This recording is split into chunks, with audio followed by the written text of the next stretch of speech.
Hello again, everyone, and welcome to A Shortstop with a Shortstop. Today we're going to talk a little bit about getting old. And a lot of people say the old phrase, getting old is not for wimps.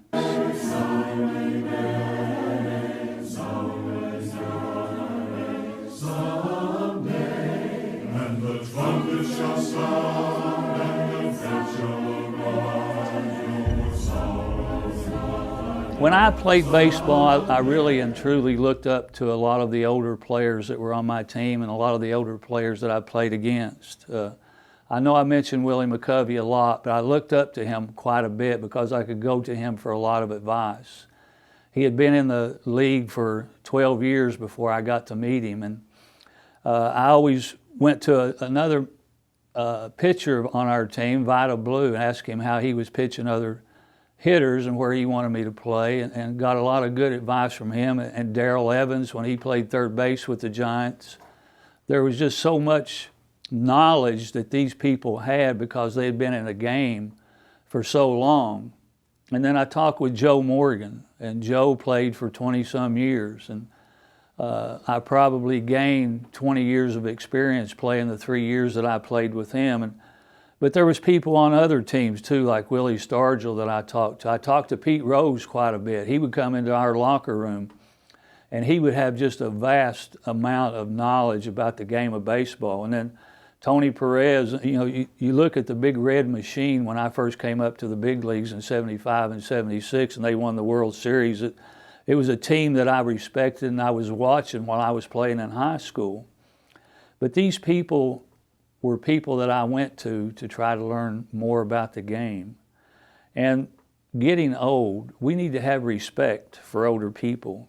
In 1 Timothy chapter 5 and verse 4, it says this, "But if any widow has children or grandchildren, they first must learn to practice piety in regard to their own family, and to make some return to their parents, for this is acceptable in the sight of God." Those of us that have mothers and fathers that are still living, we are to respect them because they've been through this life, and they've been through a lot of different circumstances, and they have grown through that, but they have grown wisdom through that, and we can glean from that. And if we look in and visit Leviticus chapter 19 and verse 32, "You shall rise up before the gray-headed." Oh man, I'm gray-headed already. But it says, "You shall rise up before the gray-headed and honor the aged, and you shall revere your God. I am the Lord." There's a lot of people out here that sometimes we may think, well, they got gray hair, they don't know nothing. They're just an old fuddy-duddy.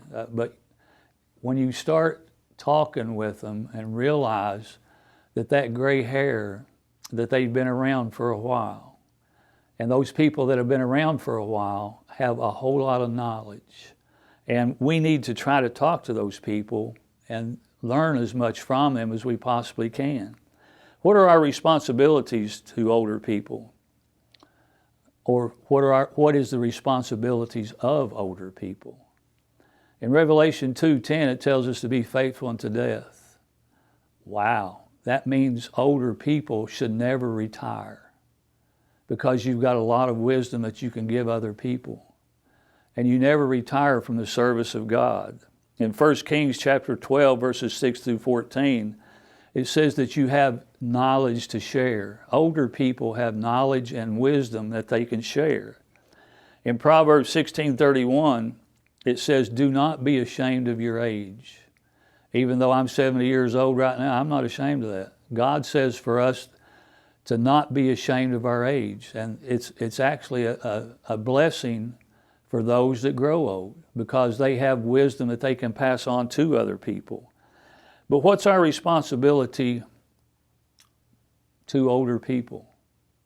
We should honor them. We should show them respect.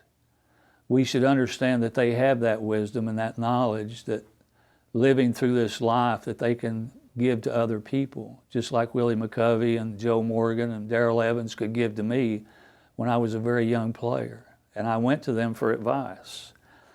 In Psalms chapter 92, verses 12 through 14, I want to read that. It says, the righteous man will flourish like a palm tree. He will grow like a cedar in Lebanon, planted in the house of the Lord. They will flourish in the courts of our Lord. They will still yield fruits in old age. They shall be full of sap and very green. They are going to be able to yield fruit in old age. Those of you that are listening that are older people, never retire, because you have wisdom that you can endure and help other people with and give advice. And you young people, respect your older people. Understand that they do have that wisdom and that knowledge that you can go to and try to get some advice, especially those that are members of the church. They can give you more wisdom than anybody else. You older people, do not retire. Be proud of your age, be proud of that gray hair, and seek to be fruitful in your old age. Thank you again for being with a Shortstop with a Shortstop.